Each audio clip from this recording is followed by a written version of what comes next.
रहमान रहीम। जब हम chapter number 4 के क्वेश्चन सॉल्व कर रहे थे तो मैंने आपको इस तरह क्वेश्चन करवाए थे। एक एग्जांपल आपको करवाई थी कि आपको इस तरह output relationship given in terms of the input, तो आपने उसको किस तरह इंप्लीमेंट करना है, ट्रांसफॉर्म करना है in form of the circuit. इस पर हमने डिस्कशन की थी। मैं इस क्वेश्चन को दोबारा सॉल्व करना चाहता हूं आप लोगों के लिए। So let me say that now we are going to start our lecture number 1 and so this is page number 1 and our output required is 5v1 plus 4v2 minus 2v3. So we need to solve this question. पहले मैं आपको बोला था इसमें equation के अंदर आप थोड़ी मैनिपुलेशन करेंगे। Now I would rather say is that कि आप डायरेक्टली इसको इंप्लीमेंट करें, you go directly towards the implementation of the circuit and starting from the block diagram. तो अगर मैं ब्लॉक डायग्राम बनाता हूं, सबसे पहले मेरे पास आ गया जी एक समर आ गया मेरे पास 5 plus and this is V1 and then I have 4, say this is V2 and then I have minus 2 and this is my V3 and this is plus. So this is my output. तो ये 5 into V1 क्या हो गया, 5V1 यहाँ पे आके plus हो रहा, 4 into V2 यहाँ पे आके प्लस हो गया, वापस क्या हो गया प्लस 4V2 और माइनस 2 into V3 क्या हो गया माइनस 2V3। सो वापस यहाँ पे आ गया जी प्लस माइनस 2V3, यहाँ पे प्लस माइनस 2 into V3। तो आप देख सकते हैं ये जो आउटपुट है यही आपका रिक्वायर्ड आउटपुट था 5v1 plus 4v2 minus 2v3।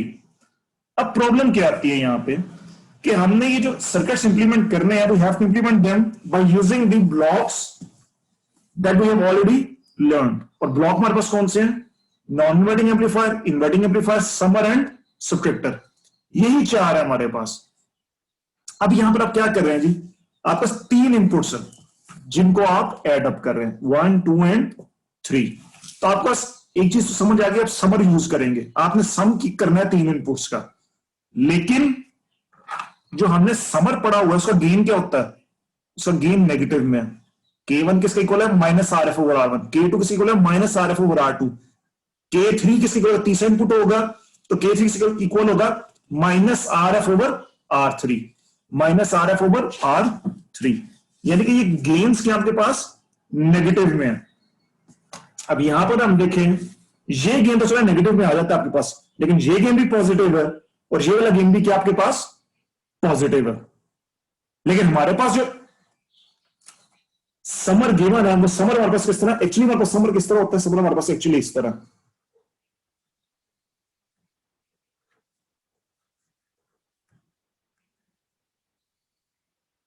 Minus में कोई गेन होगा, कोई गेन माइनस में होगा आपके पास। यहां इस तरह कर लें K1, K2, K3,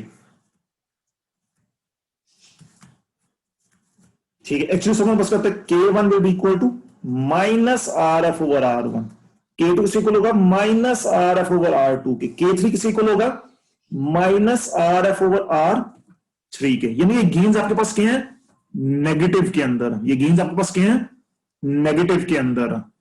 ठीक हो गया जी। सो अगर आपके पास गेन नेगेटिव के अंदर है तो मतलब क्या हुआ, मुझे यहां पे क्या करना पड़ेगा, इसके अंदर ये भी माइनस होगा और ये भी माइनस होगा मेरे पास। अब ये दोनों आपस क्या हो गए माइनस के अंदर आ गए, ठीक है, क्योंकि गेन तो तय माइनस के अंदर है, समर का जो गेन हो तो तय नेगेटिव के अंदर है। इसका मतलब कि यहां पर मुझे नेगेटिव साइंस लगाने पड़ेंगे। तो ये -5 हो गया, ये -4 हो गया और ये तो पहले ही -2 था। अब आप देखें यहां पर गेन क्या बन गया, अब आपका आउटपुट की वैल्यू क्या बन गई, अब आपका आउटपुट क्या बन गया -5 into V1 plus -4 into V2 plus -2 into V3। लेकिन ये तुम्हारा रिक्वायर्ड आउटपुट ही नहीं है। रिक्वायर्ड आउटपुट के अंदर क्या है कि 5 भी पॉजिटिव है 4 भी पॉजिटिव है। तब इसका हल क्या किया जाए, तब इसका हल क्या किया जाए, अगर आप यहां पर इसको -1 से मल्टीप्लाई कर दें और यहां पर भी आप -1 से मल्टीप्लाई कर दे, तब क्या होगा? -5 इंटू -1 +5, -4 इंटू -1 +4 हो गया आपके पास। ठीक है जी। सो अब आप इसको इंप्लीमेंट कर सकते हैं। किस तरह? ये आपके पास क्या बन गया? समर, और ये आपके पास क्या बन गए? दो इन्वर्टर्स। ये समर बन गए और ये आपस क्या बन गए? दो इन्वर्टर्स बन गए। आगे से एग्जैक्ट आप उस तरह सॉल्व करते हैं जिस तरह पहले इसको इंप्लीमेंट किया था हमने। एक ब्लॉक डायग्राम बनेगी। डिफरेंस क्या है इन दोनों डिस्कशंस के अंदर, इसमें और इसमें? मैंने यहां पर पहले आपको इक्वेशन के अंदर 5 को कब इसको कॉमन ले लें, यहाँ पे -1 कॉमन ले लें, इसको कॉमन ले लें, इसको इस तरह कॉमन ले लें, मैंने इक्वेशन में मैनिपुलेशन की। लेकिन मैं यहां पर चाहता हूं डायरेक्टली ब्लॉक डायग्राम इस चीज को समझे। किसकी? ये जो मैंने इक्वेशन में जो मैनिपुलेशन की थी, इसकी वजह क्या थी, इसकी जरूरत क्या आई थी? इसकी जरूरत ये थी कि मैंने ये देखना था कि मेरे पास अवेलेबल ब्लॉक्स कौन से हैं। मैंने देखा था मेरे पास अवेलेबल ब्लॉक्स कौन से। अवेलेबल ब्लॉक्स में क्या है जी? Inverting summer, subtractor, inverter and non inverter. ठीक है, तो समर मेरे पास इन्वर्टिंग है, गेन्स क्या है? नेगेटिव के अंदर है मेरे पास। अगर तो ये सारे गेन नेगेटिव कर दूं मैं, तो सारे गेन नेगेटिव कर दूं मैं, तो मेरे पास इक्वेशन आ जाएगी -5v1 plus -4v2 plus -2v3। -2v3 तो ठीक है, लेकिन -4 और -5v1 और v2 मुझे रिक्वायर्ड नहीं है। मुझे रिक्वायर्ड है +5v1 और +4v2। तो मैंने फिर क्या किया, यहां पे मुझे -1 और -1 यहां पे एक्स्ट्रा ब्लॉक यहां पे डालना पड़ा, ताकि वो उसको प्लस में कन्वर्ट करे, इसको भी प्लस के अंदर कन्वर्ट करे। ठीक है, आगे से आपका सर्किट उसी तरह जिस तरह लेक्चर नंबर 11 पेज 21 के ऊपर सर्किट डायग्राम आपके पास यही वाली बनेगी। ठीक है, सो बेसिकली मैं ये चाहता था कि आप लोग जो इंप्लीमेंटेशन करनी है डायरेक्टली ब्लॉक डायग्राम्स के अंदर करें, और ब्लॉक डायग्राम्स को कंपेयर करें आपके जो अवेलेबल ब्लॉक्स हैं उनके साथ, और फिर आप इसको इंप्लीमेंट करें। एक छोटे से एग्जांपल और करते हैं ताकि आपको मजीद बात क्लियर हो, मैं क्या कहना चाह रहा हूं आपको। एज्यूम करेंगे आपको गिवन है कि output should be equal to -3v1 plus 2v2 -5v3, -3v1 plus 2v2 -5v3। तो सबसे पहले राइट अवे में क्या करता हूं जी, मैं ब्लॉक डायग्राम बना लेता हूं जिनकी, क्योंकि देखिए 1 2 3 आपस में क्या हो रहे हैं? इनपुट्स ऐड अप हो रहे हैं। गेम्स को भी इग्नोर कर दें, आप गेम्स को भी फिलहाल इग्नोर कर दीजिए। 1 2 3 इनपुट्स आपस क्या हो रहे हैं जी? आपस में ऐड अप हो रहे हैं। तब आप क्या करेंगे? यहां पे एक समर बनाया, -3, यहां पे क्या आ गया? v1 2 v2 -5 v3, and this is your output। अब आउटपुट की वैल्यू क्या होगी आपके पास? Your output will be equal to -3 into v1 -3 into v1, यहां पे क्या हो रहा है? इसमें आगे +2 इंटू v2 +2 इंटू v2, और आगे क्या? -5, सो +5 इंटू v3। अब आपने इसका कंपैरिजन किससे करना है? आपने इसका कंपैरिजन करना है अपने अवेलेबल ब्लॉक्स के साथ। तो आपको अवेलेबल ब्लॉक क्या है? इन्वर्टिंग समर, जिसके गेन क्या होते हैं? नेगेटिव होते हैं। देखिए K1 is equal to -RF/R1, K2 is equal to -RF/R2। Gain किससे इक्वल है? गेन क्या है आपके पास? नेगेटिव के अंदर। तो अगर आप यहां पे अपना समर बना लेते हैं डायरेक्टली, अगर आप एक समर यहां पे बनाते हैं, सिंगल समर बनाते हैं, तो क्या होगा आपके पास? ये -0 ठीक है जी, ये नेगेटिव के अंदर आ रहा है, जबरदस्त। ये -5 पास क्या आ रहा है जी? नेगेटिव के अंदर आ रहा है, ये भी जबरदस्त हो गया। तो ये दोनों इनपुट्स फर्स्ट क्लास हैं आपके पास। लेकिन अगर आप एक्चुअल समर बनाते हैं यहां पे, तो एक्चुअल समर आपके पास क्या होता है? वो हमेशा क्या होता है? इन्वर्टिंग है। ये जो एक्चुअल समर हमने यहां पे पढ़ा है वो क्या है आपके पास? इन्वर्टिंग समर है। ठीक है, ये देखें V2 का गेन क्या है? -RF/R2, माइनस का साइन उसके साथ आएगा, लेकिन यहां पे तो ये पॉजिटिव आ रहा है। तो मैंने इसको अगर इंप्लीमेंट करना है तो मेरे पास तो कोई समय सर्किट ही नहीं है जो मैं इसको इंप्लीमेंट कर सकूं। मैंने तो ये सर्किट इंप्लीमेंट करना है यूजिंग दीज अवेलेबल ब्लॉक्स। तो ये सर्किट है मेरे पास समर का, लेकिन यहां पे इसका मसला क्या है कि ये इन्वर्टिंग समर है। मुझे नॉन इन्वर्टिंग समर का सर्किट आता ही नहीं है, मैंने पढ़ा ही नहीं है। नॉन इन्वर्टिंग समर का मैंने सर्किट तो पढ़ा ही नहीं है। तो मेरे पास तो सिर्फ इन्वर्टिंग समर है एक।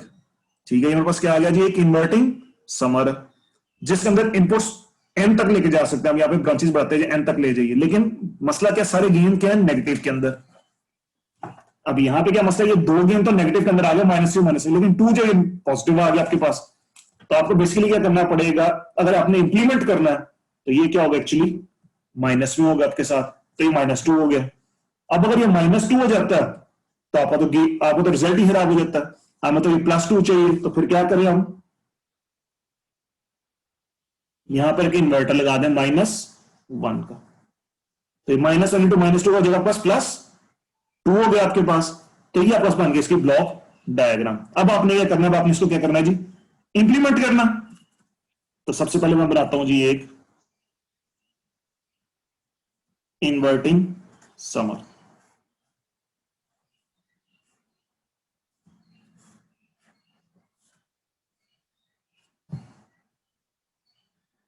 Three two 1 5.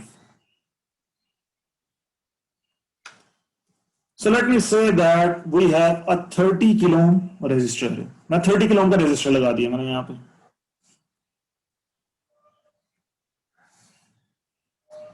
V1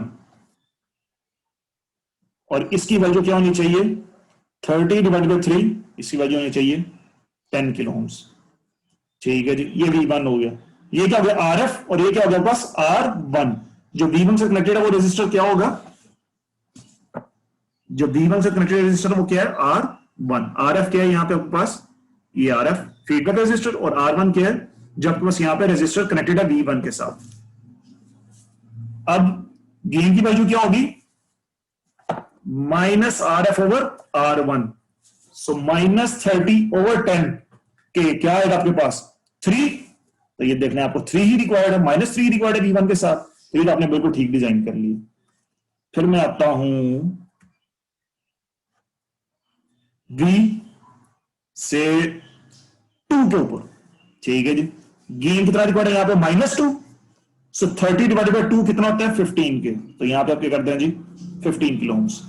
अब यहां पे गेन आपको कितना रिक्वायर्ड है देखें -2, और गेन की वैल्यू क्या होती है -RF ओवर R2। इसने R2 के साथ कनेक्ट होना इस रेजिस्टर में, सो -RF -30 ओवर 15 के इक्वल टू 2 के, तो -2 ही आ रहा है आपके पास। तो जबरदस्ती ये गेन भी बिल्कुल ठीक हो गया। लेकिन पीछे क्या है, एक इन्वर्टिंग एम्पलीफायर भी लगा हुआ आपके पास। सो ये V2 आया आपके पास, और इसने कहां पर जाना है,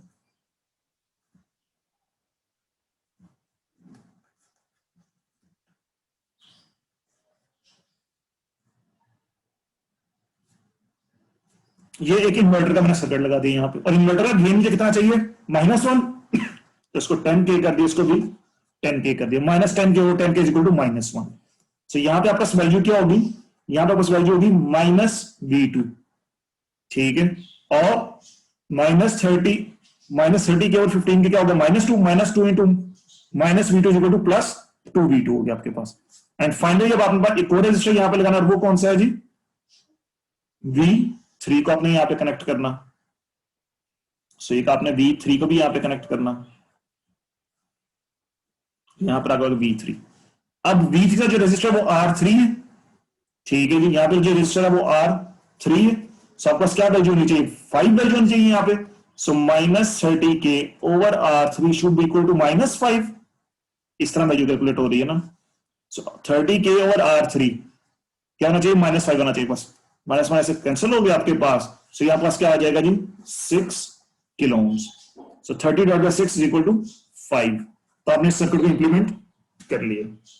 ये दोबारा मेरे डिस्कशन करने का मकसद सिर्फ ये था कि आपने अपने अवेलेबल ब्लॉक्स देखने हैं, अवेलेबल सर्किट्स देखने हैं, उसके मुताबिक आपने डिसीजन लेना है कि कहां पे इन्वर्टर लगना है, कहां पे इन्वर्टर नहीं लगना, कहां पे समर लगना है, कहां पे सबट्रैक्टर लगना है, कहां पे नॉन इन्वर्टिंग एम्पलीफायर लगना है।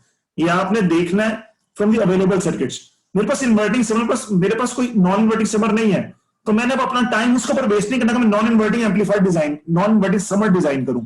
मैंने रैदर इसी को यूज कर लेना, इन्वर्टिंग समर को यूज कर लेना, लेकिन बीच में ये इन्वर्टर्स लगा के मैंने वो नेगेटिव और पॉजिटिव वाला मसला हल कर लेना। ठीक है, तो इस तरह ये क्वेश्चंस को सॉल्व करना। इक्वेशन पकड़ी, राइट अवे उसकी ब्लॉक डायग्राम बनाई, फिर उस ब्लॉक डायग्राम कन्वर्ट किया इनटू अवेलेबल ब्लॉक्स, जो हमारे पास अवेलेबल ब्लॉक्स है। जैसे मैंने पहला स्टेप क्या किया था, यहाँ पे इसको नहीं था लगाया, ठीक है, और ये +2 रहने दिया था। लेकिन यहाँ पे कोई अवेलेबल ब्लॉक्स को इंप्लीमेंट नहीं कर सकता। अवेलेबल ब्लॉक के अंदर क्या है, ये गेन भी नेगेटिव होना चाहिए, लेकिन अगर ये गेन नेगेटिव कर दूं तो मुझे तो यहाँ पे +2 चाहिए था, तो फिर मैंने यहाँ पे क्या एक इन्वर्टर लगा दे, तो -1 × -2 +2 हो जाएगा आपके पास।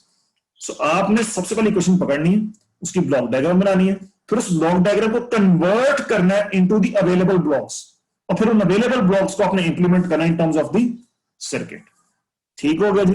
इस तरह आपने इन क्वेश्चंस को सॉल्व करना। तो ये कुछ क्वेश्चंस थे जो मैं चैप्टर नंबर 4 से आपके लिए रिपीट करना चाह रहा था, ताकि आपको थोड़ा आसानी रहे इसको देखने के लिए कि ये क्वेश्चंस किस तरह इंप्लीमेंट करते हैं।